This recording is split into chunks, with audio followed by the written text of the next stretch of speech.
Hello everyone. Welcome back. This is second part of the question paper of 2023 DEC 2024 Jan. Let's see the question number 6. What is the scope of guidance in India? Introduction. The scope of guidance in India is broad and covers various areas of personal, educational, social, and vocational development. With growing challenges in education, employment, and personal life, guidance plays a crucial role in helping individuals make informed decisions and lead balanced lives. Scope of guidance in India. 1. Educational guidance. This focuses on helping students select appropriate courses, subjects, and study methods. Addresses learning difficulties and helps improve academic performance. Prepares students for examinations and higher education opportunities. 2. Vocational guidance. Assisting individuals in choosing suitable careers based on their interests, skills, and aptitudes. Provides information on various professions, job opportunities, and training programs. Helping to address unemployment issues by guiding youth towards self-employment or skill development. 3. Personal guidance. Supporting individuals in managing emotional, social, and personal problems. Helps in developing self-awareness, self-esteem, and interpersonal skills. Addresses issues like stress, peer pressure, and adjustment problems. 4. Social guidance. Encouraging the development of social skills and positive relationships. Helps individuals adapt to societal norms and resolve conflicts in social settings. Aids in understanding and respecting cultural diversity. 5. Parental guidance. Guides parents in understanding their child's needs, potential, and problems. Helps in promoting healthy communication and a supportive home environment. 6. Special needs guidance. Provides specialized support for individuals with physical, emotional, or learning disabilities. Helps in creating inclusive educational and work environments. Some importance of guidance in India are: supports education. Helps students make better choices in studies and careers. Manages unemployment. Guides youth to find jobs or learn skills for self-employment. Improves mental health. Addresses stress, anxiety, and emotional challenges. Enhances personal growth. Encourages self-awareness, confidence, and decision-making skills. Promotes social harmony. Helps people build positive relationships and respect diversity. Aids special needs. Offers support for individuals with physical or learning disabilities. Question 7. What is vocational guidance? Here we'll see UNESCO definition, some principle and needs of vocational guidance. UNESCO defines vocational guidance as a process of assisting individuals, particularly youth, in making informed choices about their careers and occupations. It involves providing information, advice, and counseling to help individuals assess their interests, abilities, and aspirations and align them with available opportunities in the workforce. In simple meaning, vocational guidance refers to the process of helping individuals choose, prepare for, and adjust to a suitable career or occupation. It aims to match a person's interests, skills, and abilities with appropriate job opportunities, ensuring personal satisfaction and success in their professional life. This guidance is particularly important in a diverse and competitive job market like India. Principles of vocational guidance. 1. Client-centered principles. The focus is on the individual seeking guidance. The counselor helps the person identify their own interests, strengths, and goals to find a career that suits them best. 2. Personal-centered principles. This principle emphasizes the role of the counselor or guidance personnel. It stresses that counselors should be skilled, empathetic, and equipped to help individuals make good career choices. 3. Organization-centered principles. Vocational guidance should also consider the needs of the organization or industry. The goal is to align individuals' skills with what employers are looking for in the workforce. 4. General public-centered principles. Vocational guidance should not just benefit the individual but also contribute to society. It should aim to improve the overall workforce by helping people find jobs that fit their skills, which also benefits the community as a whole. Next, why there is a need for vocational guidance? Let's see some needs of vocational guidance. First, career awareness. Helps individuals understand the wide range of career options available and the requirements for each. Next, informed decision-making. Assists individuals in making well-informed career choices based on their interests, abilities, and market opportunities. Third, skill development. Guides individuals on the necessary skills, training, or education needed for their chosen careers. 4. Reducing unemployment. Supports individuals in finding suitable jobs by matching their skills to job market demands, reducing the unemployment rate. 5. Adapting to changing job markets. Helps individuals stay updated on evolving job trends, technologies, and industry needs. 6. Promoting job satisfaction. Encourages individuals to pursue careers that align with their interests and strengths, leading to long-term job satisfaction. 7. Support for special needs individuals. Assists individuals with disabilities in identifying career paths that match their unique abilities and strengths. 8. Career transitions. Guides individuals during transitions, such as moving from education to employment or switching careers. Question 8. What are the core conditions in counseling? They are essential qualities that create a positive and effective therapeutic relationship between the counselor and the client. Carl Rogers identified 3 core conditions essential for effective counseling and building a strong therapeutic relationship. They are: 1. Empathy. 2. Unconditional positive regard. 3. Congruence, genuineness. 1. Empathy. The counselor deeply understands the client's feelings and experiences as if they were their own, without losing objectivity. 2. Unconditional positive regard. The counselor accepts and values the client without any judgment, regardless of their behavior, feelings, or thoughts. 3. Congruence, genuineness. The counselor is authentic, honest, and transparent in their interactions with the client, creating a trustworthy environment. Other core conditions are: respect, trust, active listening, confidentiality, non-judgmental attitude, warmth. Question 9. Discuss in detail the different types of counseling. These 12 are the major types of counseling, and the 3 types on right-hand side are according to syllabus.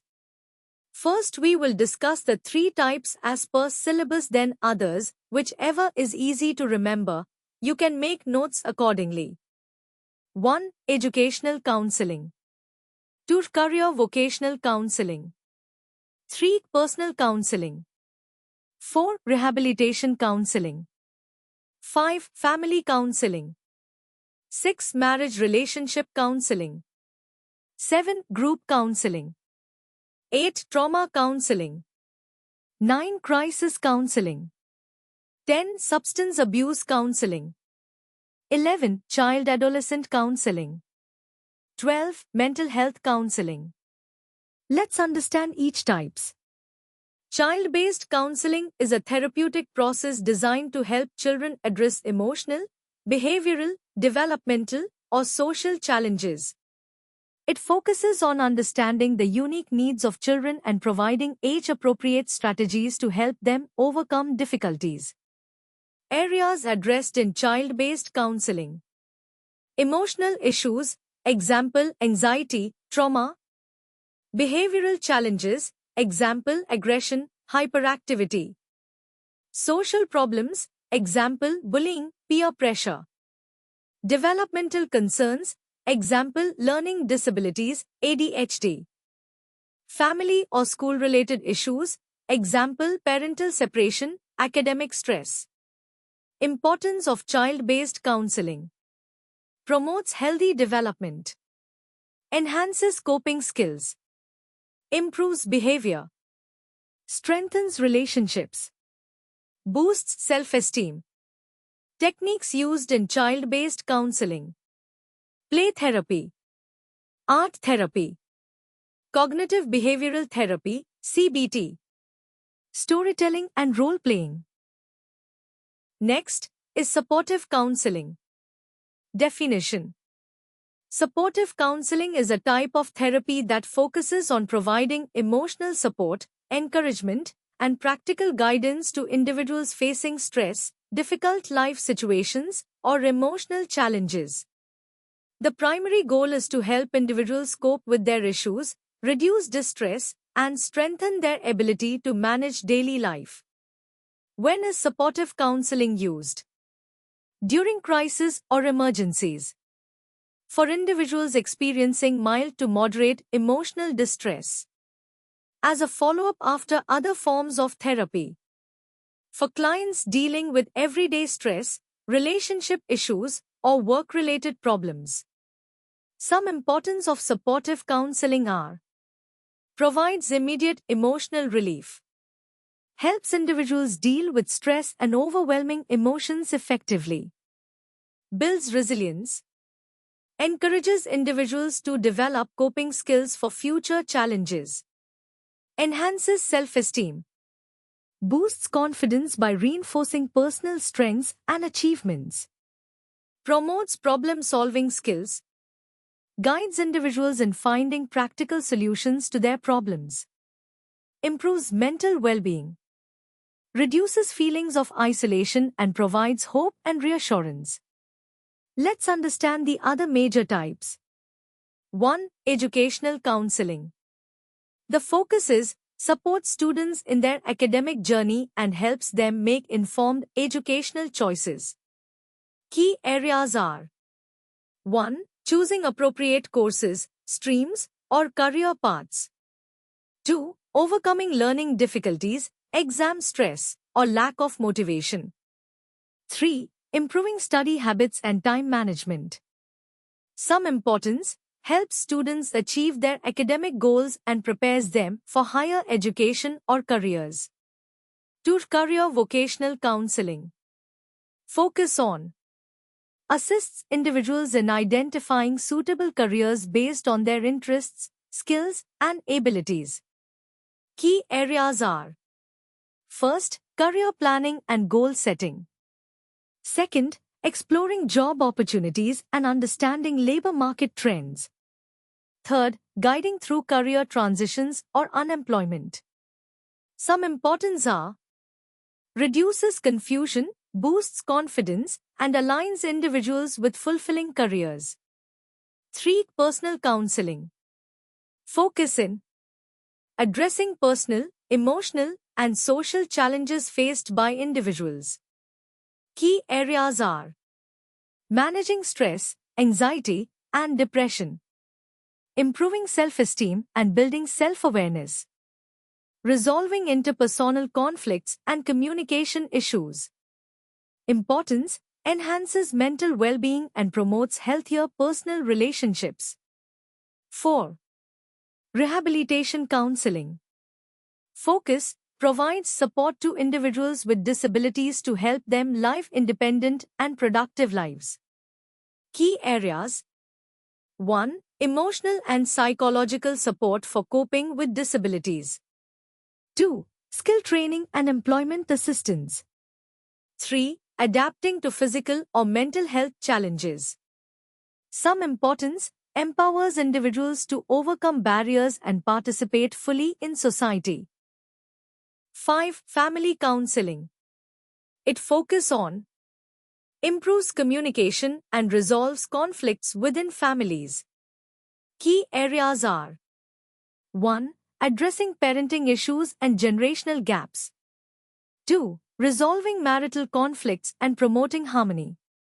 3. Supporting family members through difficult times like loss or separation.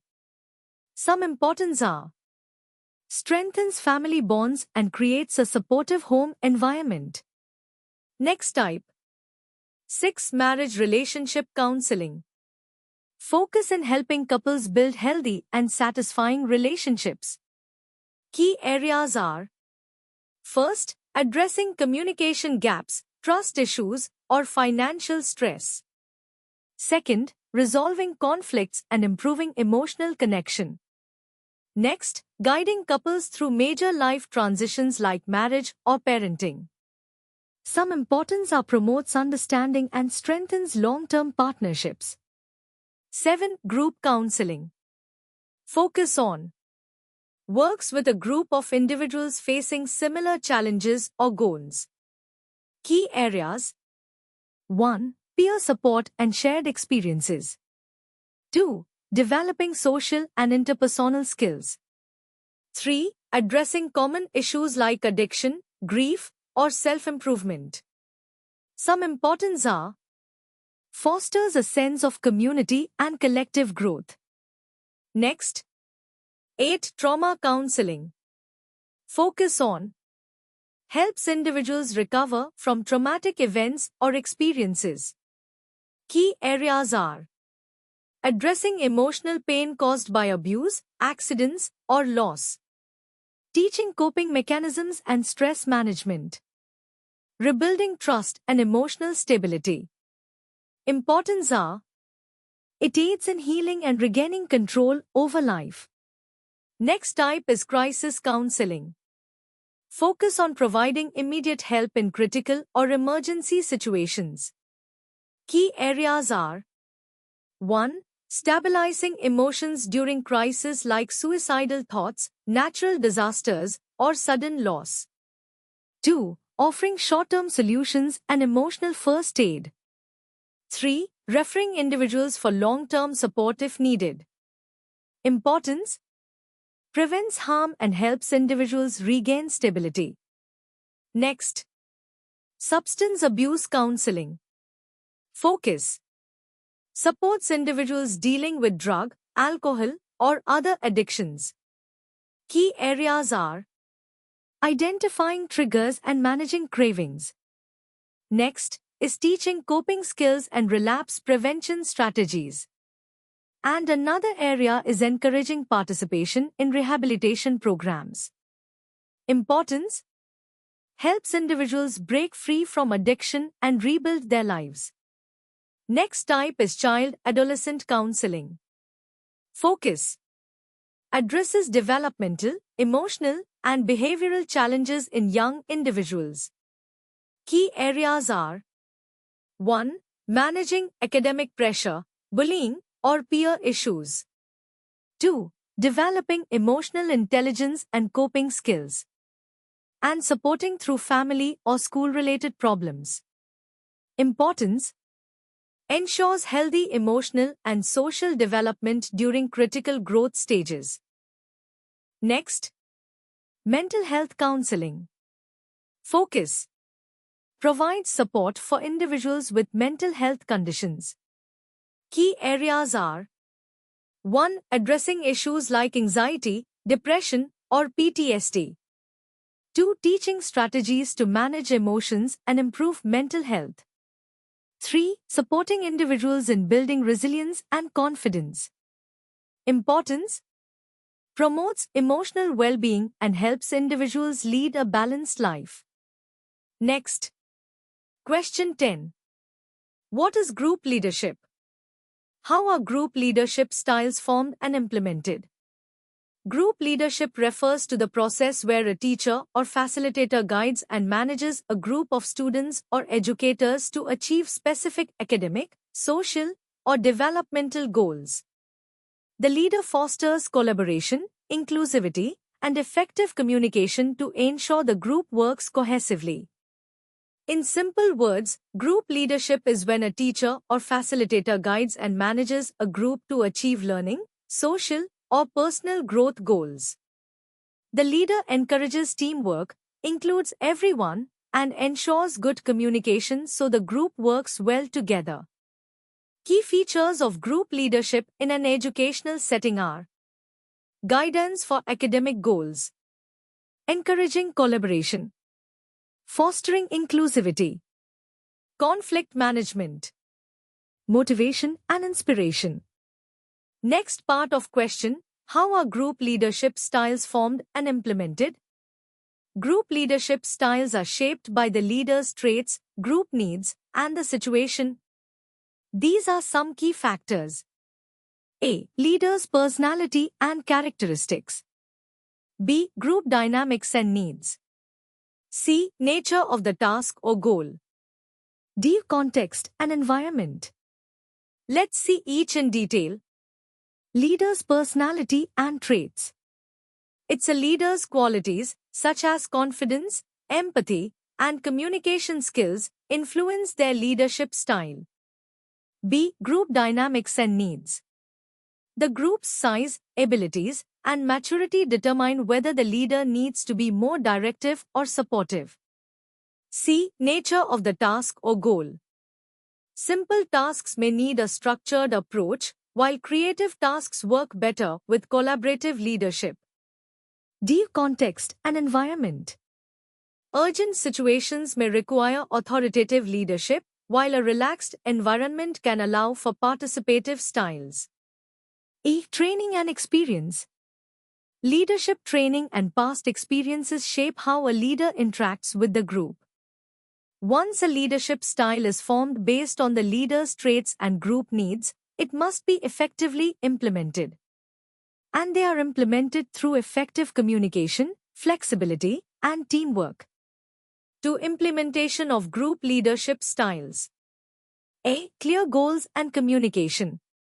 Leaders must clearly define objectives and ensure all group members understand their roles. B. Adaptability. Leadership styles should adjust based on the group's needs, tasks, or changes in the environment. C. Encouraging participation. Involving group members in decision-making fosters trust and collaboration. D. Providing support and feedback.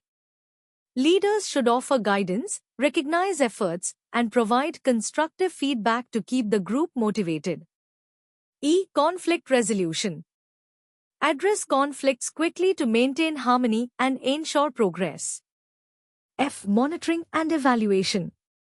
Regularly check progress, provide updates, and make adjustments to stay aligned with goals. In simple terms, leadership styles are formed based on the leader's personality, the group's needs, and the situation. They are implemented by setting clear goals, adapting to the group, encouraging participation, resolving conflicts, and giving feedback. A good leader is flexible and adjusts their style as needed to ensure the group achieves its goals effectively. These are some leadership style I have mentioned just for knowledge, as it's not been asked in exam and all are discussed in other videos of this same subject. Some styles are: Lewin's leadership styles, the transformational leadership style, the transactional leadership style, situational leadership styles. Hershey and Blanchard's leadership styles. Blanchard's SLII leadership styles. Next question. Q11. Write in detail about personality development and personality traits. Personality development refers to the process of enhancing and refining an individual's personality over time. This includes the cultivation of positive traits, attitudes, behaviors, and skills that contribute to overall character and individuality. It is an ongoing process influenced by various factors like genetics, environment, upbringing, experiences, and personal efforts. In short, personality development is the process of improving and shaping a person's character, habits, and behavior over time. Key aspects of personality development: self-awareness, understanding one's strengths, weaknesses, values, beliefs, and emotions. Regular self-reflection to identify areas for improvement. Communication skills, developing effective verbal and nonverbal communication. Learning to listen actively and respond appropriately. Emotional intelligence, EI. The ability to recognize and manage one's emotions while understanding others' feelings. Empathy and emotional regulation are key components of EI. Confidence and self-esteem. Building a positive self-image and belief in one's abilities. Overcoming self-doubt through achievements and feedback. Social skills. Developing the ability to interact harmoniously with others. Building relationships, teamwork, and conflict resolution skills. Adaptability and resilience. Learning to handle challenges and adapt to changing situations. Staying motivated and focused despite setbacks. Continuous learning and growth. Cultivating a mindset of lifelong learning and self-improvement. Seeking knowledge and experiences that enrich one's personality. Factors influencing personality development. Genetic factors. Traits inherited from parents can shape aspects of personality, such as temperament. Environmental factors. Surroundings, culture, social interactions, and upbringing play a crucial role. Life experiences. Positive and negative experiences contribute to shaping values, beliefs, and behaviors. Education and skill development. Education fosters critical thinking, confidence, and competence in various domains. Next is personality traits. Personality traits are the consistent patterns of thoughts, feelings, and behaviors that define an individual's character. Psychologists often use the Big Five personality traits model, also known as OCEAN, to describe personality dimensions. The Big Five personality traits. 1. Openness to experience. Traits: imagination, curiosity, creativity, and openness to new ideas. High scorers: adventurous, open-minded. Low scorers: conventional, resistant to change. 2. Conscientiousness. Traits: organization, responsibility, dependability, and goal-oriented behavior. High scorers: disciplined, detail-oriented. Low scorers: impulsive, careless. 3. Extraversion. Traits: sociability, assertiveness, energy, and enthusiasm in social settings. High scorers: outgoing, energetic. Low scorers: reserved, introverted. 4. Agreeableness. Traits: compassion, kindness, trust, and cooperation.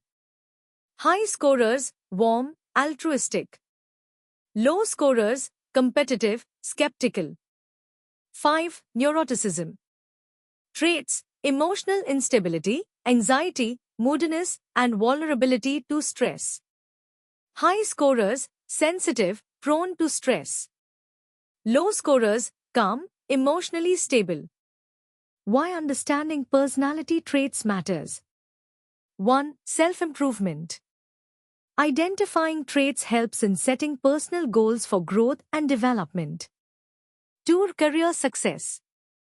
Certain professions align better with specific traits, example, extroverts in sales, conscientious individuals in management.